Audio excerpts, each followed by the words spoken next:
제목이 천국에서 큰 자라는 이런 제목입니다. 오늘 읽은 아까 말씀의 내용을 봐도 온통 오늘의 주인공은 어린아이다. 성경에 많은 그 구절들이 언급이 되어 있죠.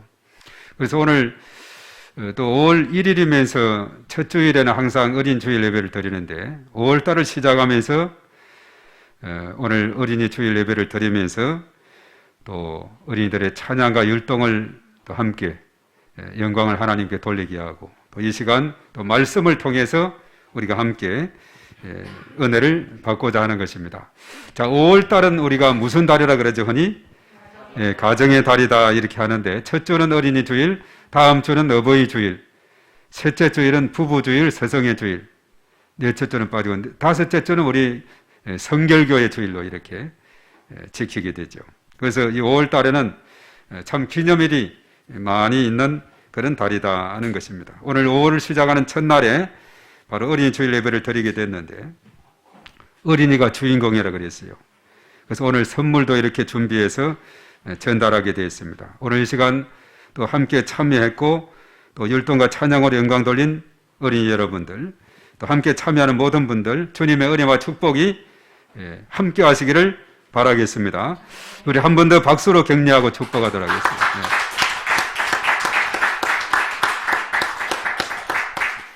예.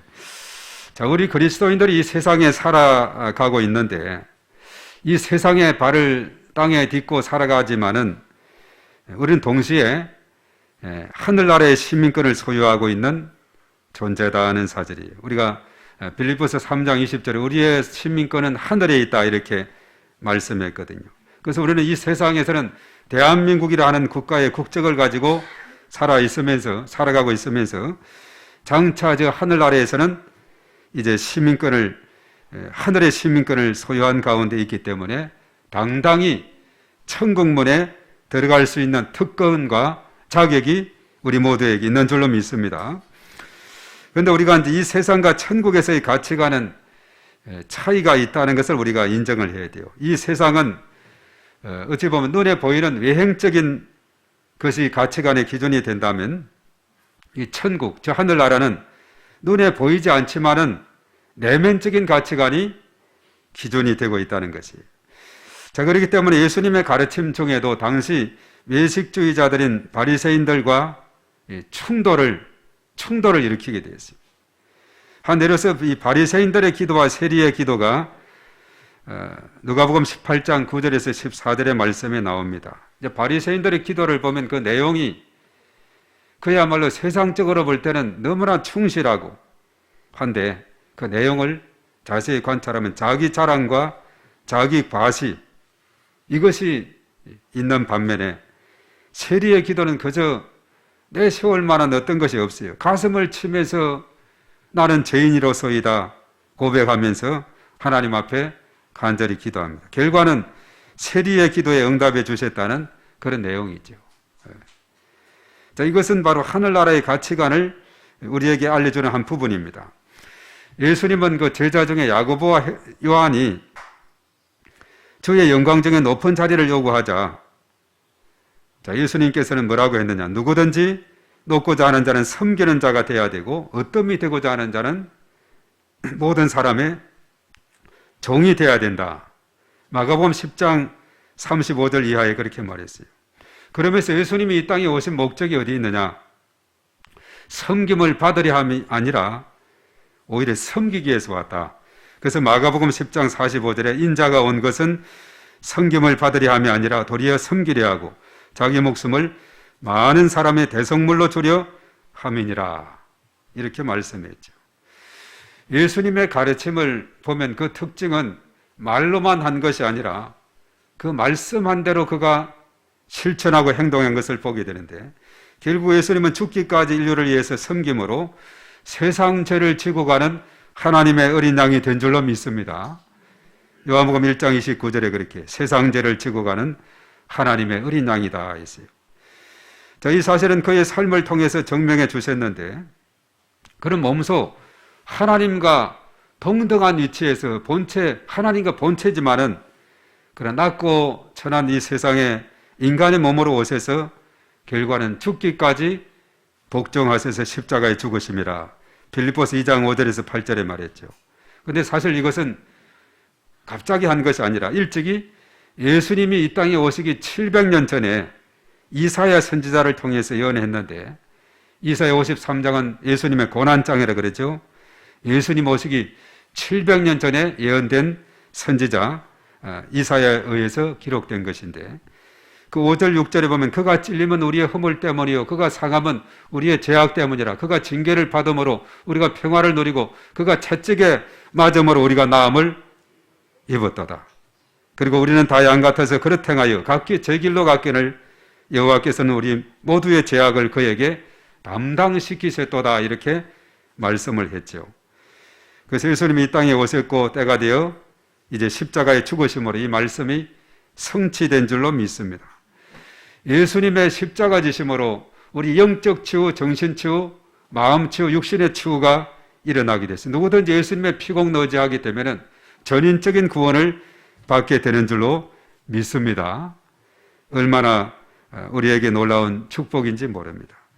우리가 사도 바울의 가르침에도 보면 자신을 쳐서 날마다 십자가 앞에서 죽어지는 삶을 실천했는데, 고린도전서 15장 31절에 이렇게 말합니다. 형제들아, 내가 그리스도 예수 우리 주 안에서 가진 바 너희에게 대한 나의 자랑을 두고 단언하노니 나는 날마다 죽노라.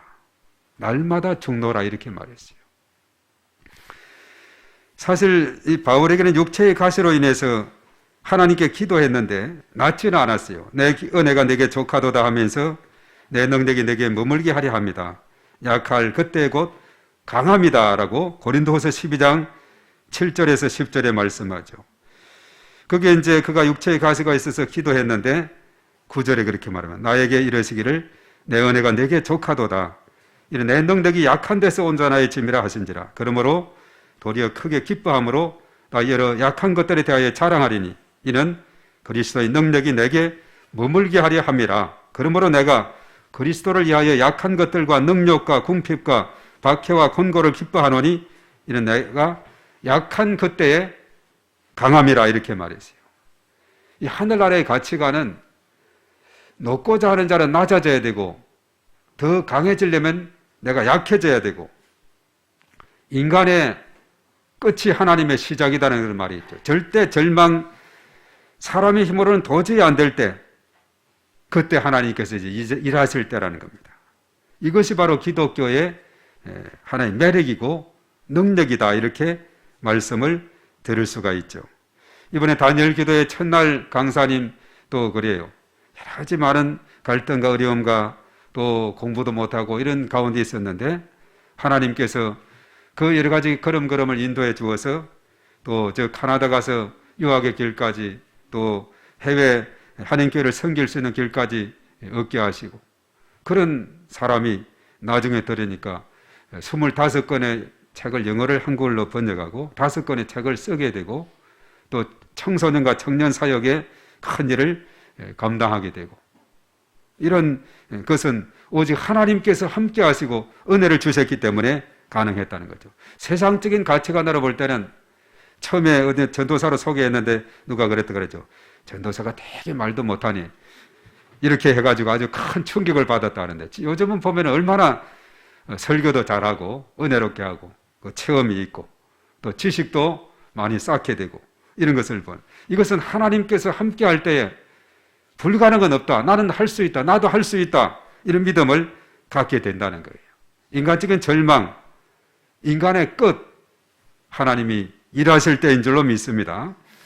그래서 오늘 특별히 우리가 이 세상에 많은 사람들이 있지만은 그 많은 사람들 중에도 어린아이들을 이렇게 내세우는 거, 바로 여기에 큰 비밀이 있다는 거, 우리가 오늘 이 말씀을 통해서 깨달아야 되겠어요. 오늘 본문의 말씀의 핵심이 하늘 아래에서 가장 큰 자가 누구인가? 많은 종류가 있지만 특별히 어린아이들을 내세우고 있다는 거죠. 그래서 오늘 이 시간은 읽은 말씀에서 천국에서 큰 자, 이런 말씀으로 오늘 이 본문의 말씀을 우리가 상고하면서 어린아이에 대한 그 중요성을 다시 한번 생각하고 또 이 속에 담겨 있는 하나님의 비밀을, 영적인 비밀을 깨닫고 우리가 함께 참여하는 삶이 되어야 될 줄 믿습니다. 우선 천국에 들어갈 수 있는 자격에 대해서 말씀하고 있어요. 누가 천국에 들어갈 수 있느냐? 오늘 3절에서 5절의 말씀에 어린아이와 같은 사람이 갈 수 있다. 우리 한번 따르겠습니다. 어린아이들과 같은 사람. 네. 자, 어린아이들과 같은 사람이 천국에 들어갈 수 있다. 이렇게 오늘 말씀하는데, 즉 자기를 낮추는 사람이 천국에 들어갈 수 있다 했죠. 어린아이처럼 자기를 낮추는 사람이 천국에서 가장 큰 자다 이렇게 말했어요. 네. 천국에서 가장 큰 자가 아주 근육질이 있고 아주 600만 불의 사나이 같은 이런 자가 아니라 어린아이처럼 자기를 낮추는 사람이 천국에서 가장 큰 자다 이렇게 말하고 있어요. 그래서 어린아이는 천국의 기준이 된 겁니다. 초대에 제가 읽었습니다만 마태복음 19장 13에서 15절의 말씀에 거기에 보면 제자들이 예수님과 함께 있는데 어린아이들이 막 시끄러워요. 아이들은 늘 시끄럽지 않아요. 그러니까 제자들이 아이들이 시끄럽다고 저렇게 자꾸 오지 말라고 이렇게 만류하니까 예수님은 이런 어린아이들을 용납하라 그랬어요. 바로 천국이라는 것은 바로 이런 어린아이들과 같은 이런 사람의 것이라고 말씀을 하면서 제자들은 시끄럽다고 이렇게 어린아이들을 뒤로 이렇게 밀어붙이려고 오지 말라고 하지만은 예수님은 용납하라고 천국이 바로 이런 사람들의 것이라 했죠. 그 깊은 의미가 있습니다. 사실 하나님은 이런 어린아이들과 온전한 소통을 이루시는 분이시다는 것을 우리가 깨달아요. 마태복음 11장 25절에 자칭 지혜 있고 설기 있는 자들에게는 숨기시고 어린아이들에게는 나타내시는 하나님. 거기에 보면 그때 예수께서 대답하여 이르시되 천지의 주제이신 아버지여 이것을 지혜롭고 설기 있는 자들에게는 숨기시고 어린아이들에게는 나타내심을 감사하나이다. 우리가 하나님 앞에 나아갔을 때 하나님 저 이거 다 알 수 있어요. 다 알아요. 이점면 다 알아요.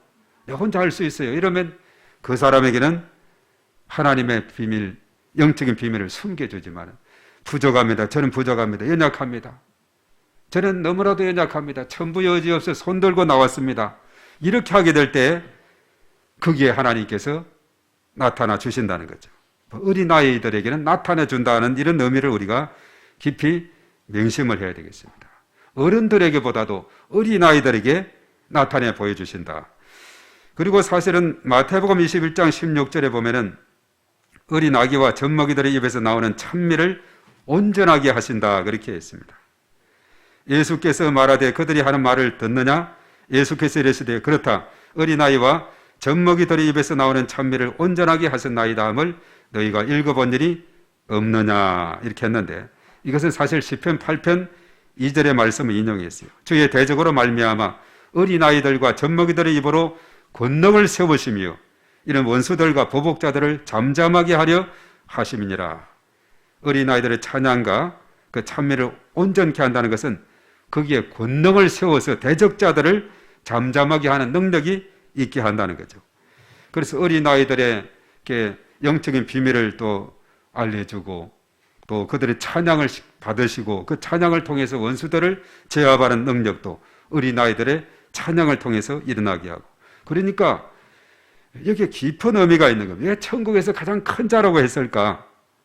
여기에 대한 깊은 의미를 우리가 깨닫고 우리 모든 사람들이 어린아이와 같은 심령으로 나아갈 때 천국에 당당히 들어가고 이런 사람들에게 하나님께서 언제나 임재하시고 능력을 베풀어 주심을 믿습니다. 그래서 누구든지 이런 어린아이 하나를 영접하면 곧 나를 영접합니다. 이렇게 또 말씀하네요. 5절에서. 이 놀랍게도 이 5절의 말씀은 어린아이는 예수님을 대리하는 권세를 가졌다 하는 사실입니다. 우리 5절 한번 읽어보도록 하겠습니다. 자, 다 같이 시작. 또 누구든지 내 이름으로 이런 어린아이 하나를 영접하면 곧 나를 영접함이니. 예. 자, 이런 어린아이를 영접하면 곧 예수님이 나를 영접하는 것과 같다 하니까 뭘 말해요? 바로 어린아이가 바로 예수님을 대리하는 권세를 가졌다 하는 것을 깨닫게 되는데 우리가 이제 성경에서 몇 가지 볼 수 있어요. 어린아이를 영접하는 것이 예수님을 영접하는 것과 같다 이렇게 오늘 여기에 분명히 말씀했는데 어린아이는 우리가 일반적으로 어른들에게 그렇죠. 시끄럽다고 무시를 당하기 쉽고 또 소외되기 쉽고 그리고 어른보다도 또 약한 존재가 어린아이고, 그리고 아주 어렸을 때는 도움이 많이 필요한 존재가 어린아이들이죠. 그래서 구약시대는 약한 자들에 대한 부류가 있어요. 나그네, 그리고 고아, 과부들입니다. 신명기에서 보면 하나님 가나안 정복을 앞둔 그런 이스라엘 다음 세대에게 바로 하나님의 말씀을 모세가 전하게 됐는데, 그 내용이, 신명기 내용이 뭐였어요? 바로 하나님을 사랑하라, 그리고 이웃을 사랑하라. 이제 영상으로 오면 되겠어요. 하나님을 사랑하라, 이웃을 사랑하라, 이거였어요. 그래서 하나님을 사랑하기 위해서는 그 가나안 땅에 있는 모든 우상 숭배들을 다 철폐해야 된다는 거죠. 가나안 원주민들은 진멸시키라, 그렇게 말했죠. 이웃을 사랑하기 위해서는 어떻게 해야 되느냐? 약자들에 대한 배려가 많이 담겨 있습니다. 특별히 신명기 26장 12절에서 13절에 이렇게 말했어요. 셋째 해고 11조를 드리는 해에 내 모든 소산의 11조 내기를 마친 후에 그것을 내 이인과 객과 고아와 과부에게 주어 내 성읍 안에서 먹고 배부르게 하라, 이렇게 말했어요. 그리할 때 내 하나님 여호와 앞에서 아뢰기를 내가 성물을 내 집에서 내어 내 이인과 객과 고아와 과부에게 주기를 주께서 내게 명령하신 명령대로 하였사오니 내가 주의 명령을 범하지도 아니하였고 잊지도 아니하였나이다, 라고 말하고 있죠. 자, 셋째 해 곧 11조를 드리는 해라, 이렇게 했는데, 이스라엘 나라에서는 그 당시 한 해 소출의 10분의 1을 구별해서 내일에게 드리는 11조가 있고, 또 그 남은 10분의 9를 가지고 11조를 구별해서 하나님께 감사 축제를 드렸는데, 바로 안식년을 기준해서, 안식년이 7년째거든요. 제3년차, 제6년차죠. 그러니까 3년마다 바로 둘째 11조를 내는데, 이것은 뭐냐? 성중의 내이인, 나그네 고아, 가부들의 구제로 사용했다는 사실입니다. 셋째 해드리는 11조는 바로 내인과 사회적 약자를 돕기 위한 용도로 사용이 됐다 하는 것을 말합니다. 그러기 위해서 백성들은 하나님께서 모세를 통해서 구제를 위한 11조를 구별해서 이렇게 드렸고, 그러기 위해서 절제의 삶을 살았다 하는 것입니다. 자, 이를 통해서 가난한 자를 보살피는 일은 이스라엘 백성들의 거룩한 의무이다는 것을 밝혀주고 있죠. 하나님께서 자기 백성이 나눔의 정의를 실천하기를 간절히 원하셨습니다. 오늘날 우리 그리스도인들도 마음과 뜻을 다해서 사회적인 약자와 이웃을 사랑하고 항상 또 우리가 받은 바 은혜를 흘려보내는 그런 삶을 살아야 된다. 그래서 이번에 우리가 희망상자도 그런 차원에서 행해지게 된 것이고, 또 하나님께서 기뻐 영광 받으시게 될 줄 믿습니다. 우리가 이제 4월 달까지 시편을 150편까지 마쳤는데, 그 후반에 146편 9절에 보면 이렇게 말했어요. 하나님은 나그네를 보호하시며, 나그네 보호하시며 고아와 가부를 붙드시고 악인들이 길은 굳게 하셨다, 이렇게 말씀을 했죠. 예. 약한 자 보호하시고 붙들어 주시는 하나님이시다, 그렇게 말했습니다. 우리가 잠언서 11장 24, 25절에 보면은 구제를 좋아하면은 내가 내 주머니에서 나가는데 내가 손해가 되지 않느냐, 내가 가난하게 되지 않느냐, 그게 아니에요. 구제를 좋아하는 자는 풍족하여진다, 이렇게 말씀을 하고 있죠. 이 원리를 우리가 잘 깨닫게 될 때 정말 하나님의 그 놀라운 축복을 우리가 누리면서 살아가게 될 줄로 믿습니다. 내가 내 손을 펴서 내 주머니를 털어 주었는데 오히려 나에게 더 풍족하게 됐다, 이것을 말씀을 해주고 있습니다. 이러한 실천과 행동은 예수님께서 마태복음 25장에 양과 염소 비유가 나와요. 그 몇 가지 비유가 나오는데, 25장 31에서 46절에 보면 임금이 오른편에 있는 자에게, 양에게 말하죠. 내 아버지의 복을 받을 자들이다, 이렇게 칭찬을 했는데, 그것은 다른 이유가 아니에요. 예수님이 줄일 때 먹을 것을 주었고, 목마를 때 마실 것을 주었고, 나그네 되었을 때 영접했으며, 헐벗었을 때 옷을 입혔고, 병들었을 때 돌보았고, 옥에 갇혔을 때 와서 보았기 때문이다, 이렇게 말했어요. 예, 의인들이 되묻지요. 우리가 언제 주님께 그렇게 했습니까? 주님은 대답했어요. 마태복음 25장 40절에 임금이 대답하여 이르시되 내가 진실로 너희에게 이르노니 너희가 여기 내 형제 중에 지극히 작은 자 하나에게 한 것이고 내게 한 것이다. 이 형제 중에 지극히 작은 자, 어린아이들은 이 작은 자로 표현되고 있죠. 지극히 작은 자 하나에게 한 것은 바로 나에게 한 것이다. 오늘 5절에 그랬죠. 바로 어린아이를 예수님과 같은 그런 위치에 두었죠. 예수님 어린아이를 영접한 것이 나를 영접한 것이다 했는데, 예수님의 가르침에서 보면 이렇게 지극히 작은 자 하나에게 그들이 헐벗고 굶주리고 어려움 속에 있을 때 그들에게 베푼 것이 바로 예수님이 나에게 한 것이다, 이렇게 말하고 있어요. 그래서 우리가 행하는, 우리가 이제 케나켓을 위해서도 우리가 기도하고 또 후원하고 하는 이런 것도 마찬가지. 이런 모든 것을 주님께 하는 겁니다. 주님이 기뻐하는 일이 되는 줄로 믿습니다. 그리고 이제 오늘 6절에서 9절에 보면 어린아이를 천국에서 큰 자라 그랬죠. 이 어린아이를 실족하게 했을 때 어떤 형벌이 주어지는가? 자, 누구든지 작은 자 중 하나를 실족하게 하면, 작은 자 중 하나라고 이렇게 말했죠. 어린아이를 또 다른 말로는 작은 자 이렇게 표현했는데, 그런 사람은 차라리 연자 맷돌을 목에 달고 깊은 바다에 빠뜨려지는 것이 낫다 이렇게 했는데, 자, 우리가 가만히 생각해 보시오. 우리가 바다에 수영을 못하는 사람은 맨몸으로 뛰어내려도 맥주병이 된다 그러죠. 그대로 빠져내려가는데, 이 연자 맷돌, 무거운 돌덩어리를 목에 메고 바다를 뛰어내리면 어떻게 되겠어요? 그래서 연자 맷돌을 목에 달아서 처벌하는 것은 당시 로마에서 실행한 처벌법인데, 바로 이것은 그 시신조차도 가족에게 돌아갈 수 없게 하는 잔인한 형벌법입니다. 무거운 돌을 거기에 달아서 바다에 빠뜨려 버리면 어떻게 되겠습니까? 시신도 찾을 수가 없어요. 깊이 빠져버려서 찾을 수가 없습니다. 그래서 사람을 깊은 바다에 수장시켜 버려서 그 흔적까지 없애는 법이 바로 연자 맷돌을 목에 매서 던지는 법입니다. 또한 사람을 실족하게 하는 것은 그 사람에게 화가 있다고 하면서 실족하게 하는 자는 실족하게 하는 원인을 제거해야 한다 이렇게 했습니다. 만약에 내 손이 실족하게 하겠거나 발이 범죄하게 했다면 이것을 찍어버리라. 만약 눈이 범죄해서 눈을 빼버리라 이렇게 말해요. 왜냐하면 장애인이나 다리 저는 자 혹은 한눈으로 영원한 천국에 들어가는 것이 정상인으로 있다가 영원한 불, 바로 지옥을 말하고 있어요. 지옥에 던져지는 것보다 낫다는 거죠. 한눈으로 천국 가는 게 낫지 두 눈으로 지옥 가는 것이, 그것은 안 낫다는 겁니다. 그래서 이것은 마가복음에서는 이 지옥을 뭐라고 표현했느냐? 꺼지지 않는 불이다.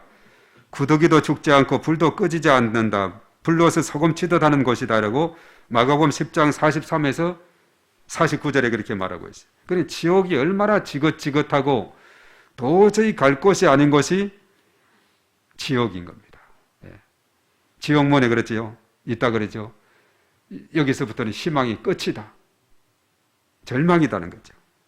지옥의 문, 희망의 끝이 바로 지옥의 문에 들어가는 것이 지옥인 것이죠. 그래서 우리가 실족하게 하는 자들, 이런 자들은 바로 그 원인을 주는 것을 제거하고 오히려 천국 가는 게 낫지 정상인으로 지옥 가는 것이, 이것은 안 낫다 이렇게 말해주고 있어요. 그래서 천국에서 작은 자를 실족하게 하는 자에게 목에 큰 돌을 매달아 물에 빠뜨리는 것보다 더 심한 벌, 영원한 지옥불에 던져진다는 것, 이것을 우리가 생각하면서 바로 이 작은 자 중에 하나도 없어지지 말라 그랬어요.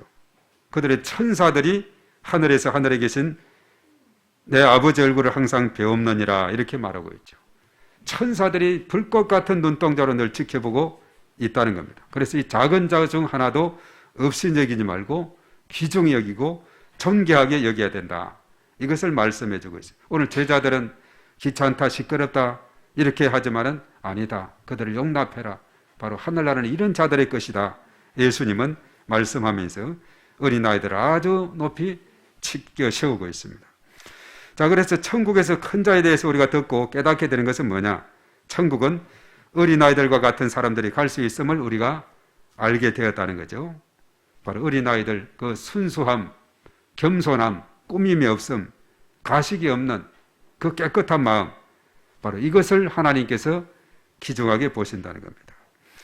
나는 공동체 안에서 낮아지기 위해서 어떤 노력을 하고 있느냐? 섬김의 삶이 중요해요. 그리고 타인에 대해서 배려심이 중요한 겁니다.